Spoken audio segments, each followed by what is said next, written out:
Mesdames et messieurs, bonsoir et bienvenue dans l'édition de la mi-journée sur Espoir 47. Voici les titres. Le président de la République togolaise, Faure Gnassingbé, a comblé l'attente de ses concitoyens dans un discours hier.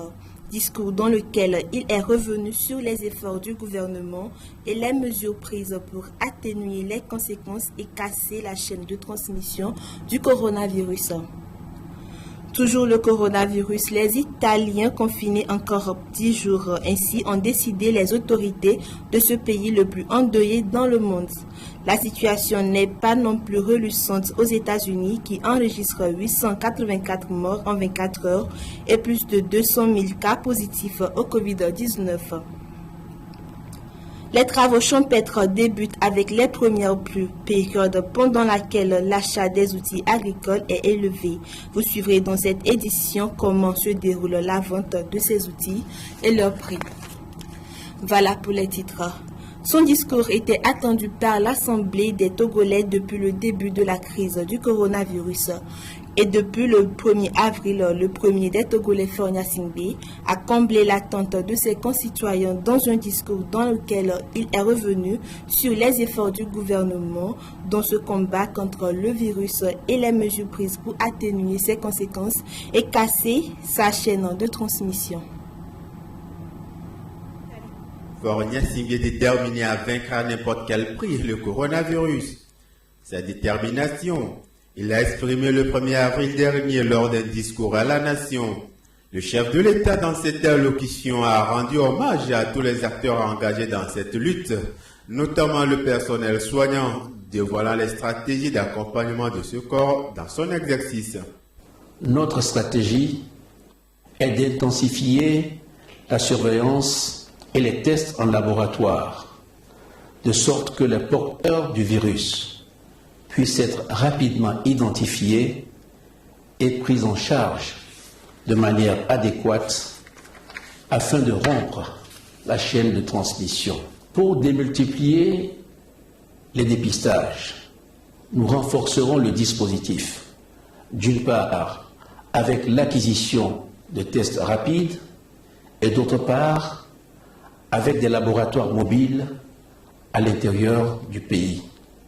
Il a par ailleurs décrété l'état d'urgence sanitaire pour une période de 3 mois, une mesure exceptionnelle qui met en relief la gravité de la situation. Face à la gravité de la situation et en conformité avec les dispositions constitutionnelles, je décrète l'état d'urgence sanitaire au Togo pour une période de 3 mois.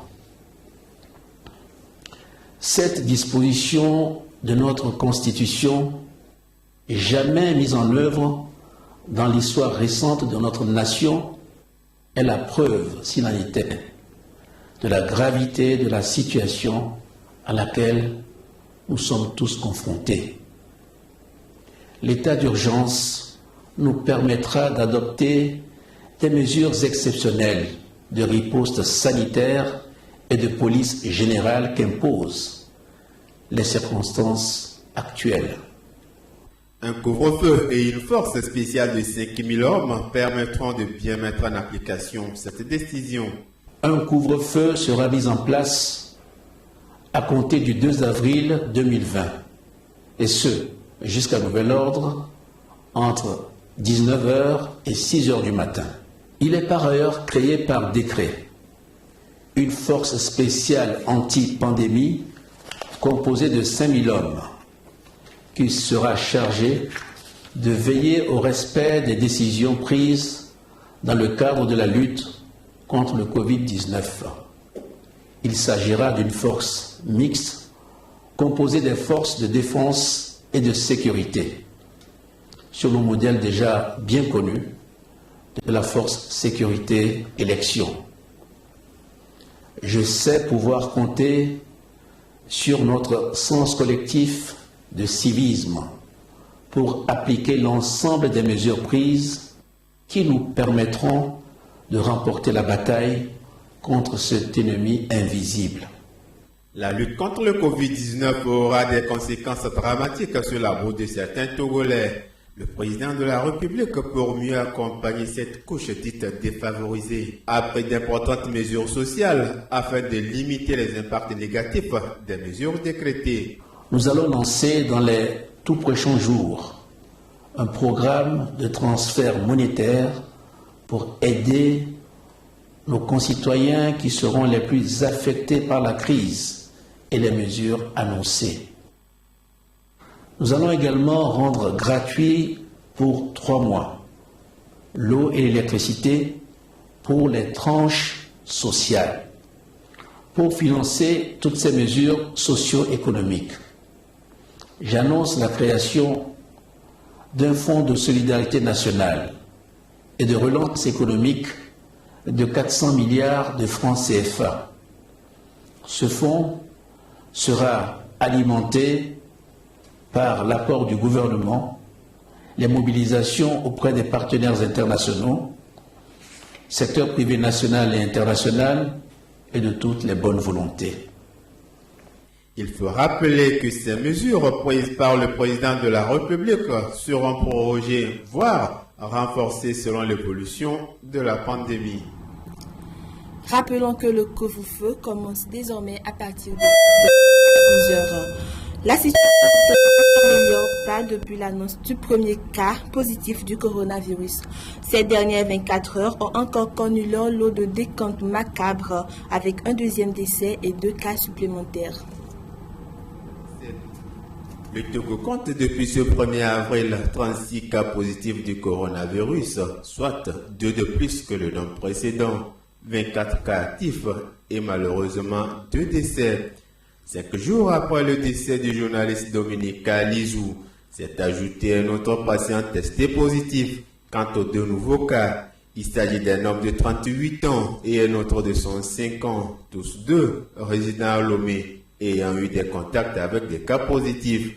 Pour briser cette spirale infernale, des actions de prévention ont été initiées.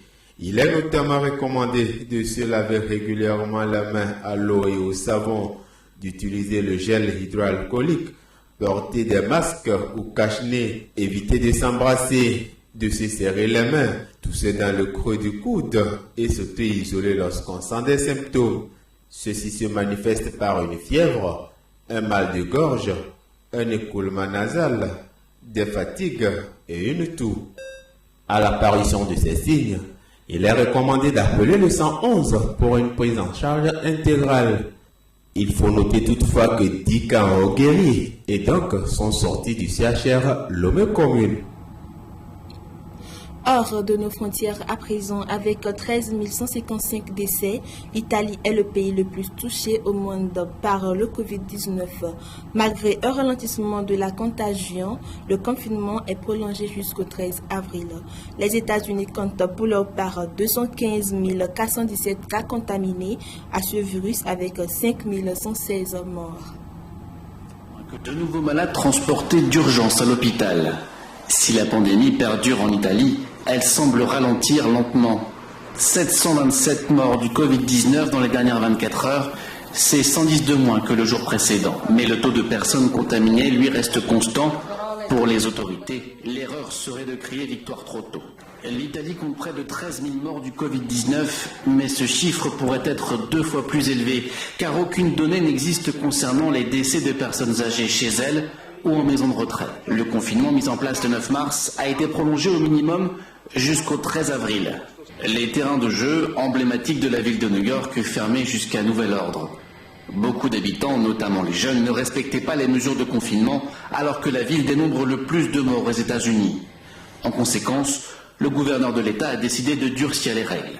Les 20 millions d'habitants de l'État sont confinés chez eux jusqu'à mi-avril, sauf pour aller faire leurs courses ou travailler. La Grande Pomme, elle, s'est métamorphosée. Des grandes avenues quasi vides et un silence que n'ont jamais connu ses habitants. Avec des dizaines de milliers de malades recensés, les autorités new-yorkaises cherchent par tous les moyens à augmenter leur capacité d'accueil. Des tentes à Central Park, les terrains de l'US Open de tennis bientôt reconvertis en hôpitaux de fortune, et le navire hôpital Comfort, fraîchement arrivé avec une capacité de 1000 lits. Le pic de l'épidémie n'est pas attendu avant 1 à 2 semaines. Là. Retour en page nationale, plus de 80% des terres sont riches et favorables à l'agriculture au Togo. Cependant, la composition du relief avec des saisons variées exige des cultures plus adaptées selon les régions. Avec l'arrivée des pluies, les producteurs de la région maritime s'apprêtent à se lancer dans les activités agricoles tout en privilégiant des semences certifiées. Détail avec Pierre Pouli. La majorité de la population togolaise est agricole, même si les outils utilisés pour les travaux champêtres sont rudimentaires. Les différentes semences, quant à elles, ont subi une étude par les techniciens de l'ITRA, Institut togolais de recherche agronomique. Les différentes variétés de semences dépendent de la durée de maturité, de leur résistance à la sécheresse et aux insectes ravageurs, de leur durée de conservation et de leur richesse nutritionnelle. Pour la campagne agricole 2020-2021, les semences certifiées du maïs, du riz et du soja sont disponibles auprès des semenciers. Dans la région maritime, nous avons du maïs Ikene 9449 SR qui réussit mieux à Maïkon, à Gbelouvé, à Védié et à Yotokopé. Le maïs Sotubaka est cultivé à Tové et à Agbelouvé, alors que au Batampa réussit mieux à Agbelouvé et à Gamé. Toutes ces variétés ont un stock total de 42 870 kg pour la région maritime. Deux variétés sont conseillées aux exploitants du soja. Il s'agit de TGX 1910-14F pour les exploitants d'Ayakopé et le G196 pour ceux d'Agbelouvé. Deux variétés sont également conseillées aux producteurs du riz à Méchintové pour un stock total de 59 684 kg. Il s'agit de l'IR 841 et le chapeau vert. Il faut rappeler que le stock total du soja est de 9 380 kg.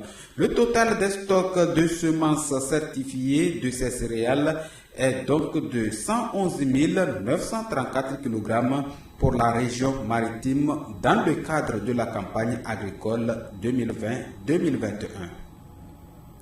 Les premières pluies riment avec le début des travaux champêtres, une période pendant laquelle les agriculteurs achètent les outils agricoles. Dans l'élément qui va suivre, vous allez découvrir le prix de quelques outils et comment se fait l'opération de la vente. Après les premières pluies, place au démarrage des travaux champêtres. Une période pendant laquelle les outils agricoles sont arrachés sur le marché comme des petits pains. Et même si cela ne se fait pas encore sentir à l'eau, nous ne sommes qu'aux premières gouttelettes d'eau et la mayonnaise ne va pas tarder à prendre. C'est aujourd'hui aussi que la pluie est tombée. On ne peut pas dire que ce n'est pas beaucoup de personnes qui sont venues, mais à peu près, il y a des deux personnes qui viennent. Pour des forgerons résidant dans des localités où l'accès au fer est difficile, on use d'autres moyens et techniques pour fabriquer ces outils. Concernant l'affaire de fer, on va chez les casse-manchés qui vendent les fers gâtés là. C'est là-bas qu'on choisit nos fers pour fabriquer les coups et les tabacs. Mais pour le bois là, on va dans les fers où il y a beaucoup de forêts, on coupe les arbres qui peuvent nous servir avant de fabriquer les manches. Si les femmes ne sont pas forgerons, elles sont dans la commercialisation des outils de la forge.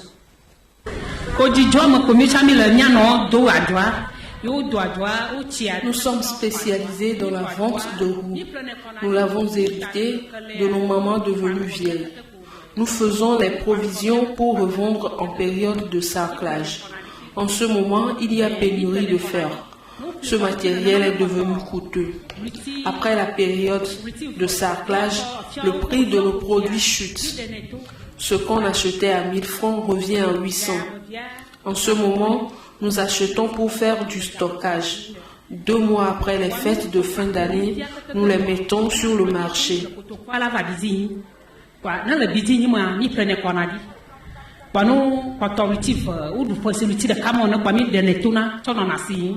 Les prix de ces outils varient selon la forme. Les roues qui sont en fer là, donc il n'y a pas de manche en bois. Donc la manche là c'est le fer, c'est-à-dire tuyau quoi. Donc là-bas on peut dire que le dernier prix là-bas c'est 2500. Ce qui suit c'est les binettes. Il y a petits roues devant et des râteaux derrière. Là-bas c'est 2000 ou bien 1500. Ce qui suit, ça avec petit roue et raché un peu derrière. Ça aussi c'est 1500. Mais le reste en bois là, ça on appelle roue avec rivage. Ici il n'y a pas de roue directe parce qu'il y a certains qu'on fabrique. Donc on fait en même temps avec la queue. Il n'y a pas rivage. Là-bas, le dernier prix c'est 1500. On vend aussi des fois 2000. Mais concernant la daba, le dernier prix c'est 3000. Il faut retenir que la plupart de la population togolaise est dans le domaine agricole et n'utilise que jusqu'à présent des outils rudimentaires. Voilà qui achève cette édition. Merci de l'avoir suivi. Prenez soin de vous et surtout restez chez vous.